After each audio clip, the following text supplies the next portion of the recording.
well, I was about to say we, but it's just little old me in the car tonight. Just come out of the Givenchy Haute Couture show, and I am blown away, I would say. I thought it was really, really spectacular. Last season saw Clare Waight Keller pay homage to Hubert Givenchy through his love of Audrey Hepburn and his dressing of her, and this whole romance of the 50s of Givenchy. And she walked out with the Atelier at the end, and Moon River played, and it was very much an ode to the house codes and all that is wonderful about Hubert and everything he did for Givenchy.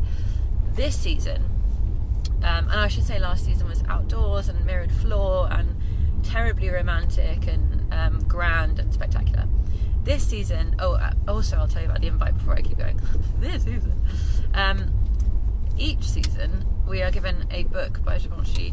Her first couture show was a black book with black pages with a gold pen that it was to write in, which was really, really wonderful. Last season also, I think, was black. This season is white, which in itself is very telling, and on the spine it says bleached canvas. So already you're starting to get an idea about what this collection might behold and what it might be trying to say. Bleached canvas is a blank page, a starting afresh, and I feel after a collection last season that's really honouring the house. Also, Hubert died last year around the time of the show, so it felt right to honour the house and to honour Hubert last season. This season is very clearly about starting afresh, starting anew, and it really was. It was new couture. It was a step into the new.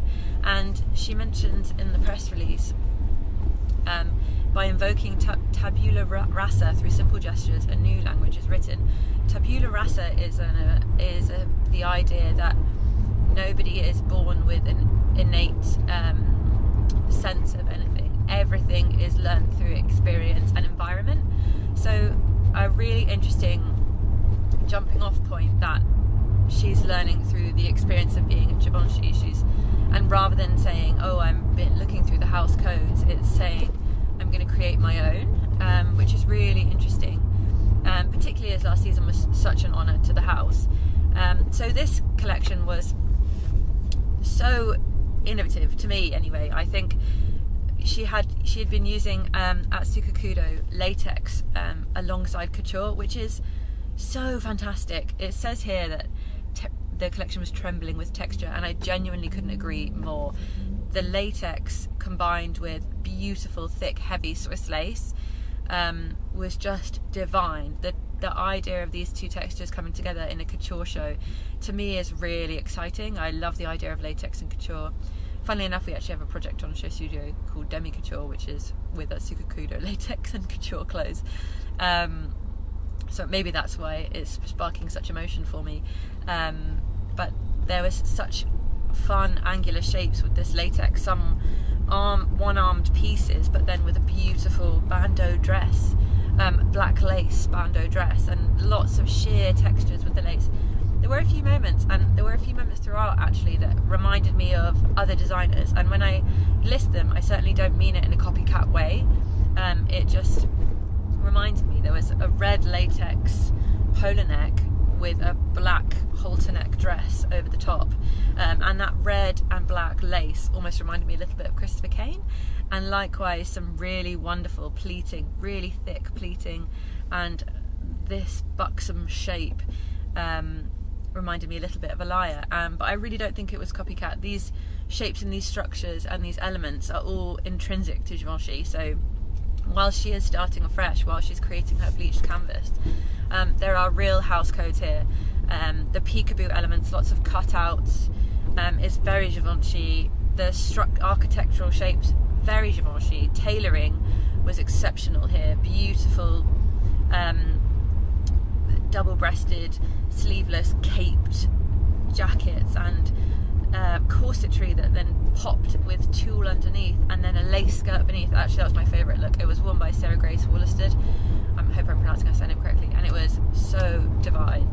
and I think she had white latex tights on underneath. It was just fantastic. That texture as well, tulle lace latex, is just amazing. And still feels so luxury. It still feels really couture, which when I read I was a bit like, oh, this could be really interesting, and it was interesting, but still very, very luxury. Yeah, as I said, the tailoring was wonderful. Beautiful halter neck tailoring with part of a blazer leaning over the front, and such sharp lines are mixed with this beautiful wash of lace. It was really wonderful. Pearl hair pieces, the pearls were actually amazing.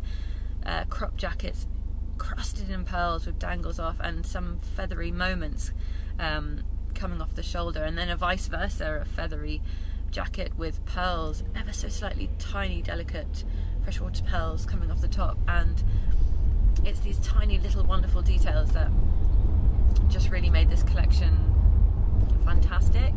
There's also something that is quite quintessential to Givenchy, and it's this classic elegance but with a little bit of wit, and I think that was, you could really summarise this collection with that phrase. There was some dresses that were an explosion of tubular colour, and I have no idea what this material was, but the way it moved, it was an explosion, almost a bit like Big Bird, but that's a negative way to put it, I'm sure, but an explosion cascade of these very fine tubes. They could have been feathers, I'm not sure, but they were wonderful. And that's the wit, I think, the real fun element. I think those looks will probably divide because they are slightly unorthodox, but I think wonderfully so.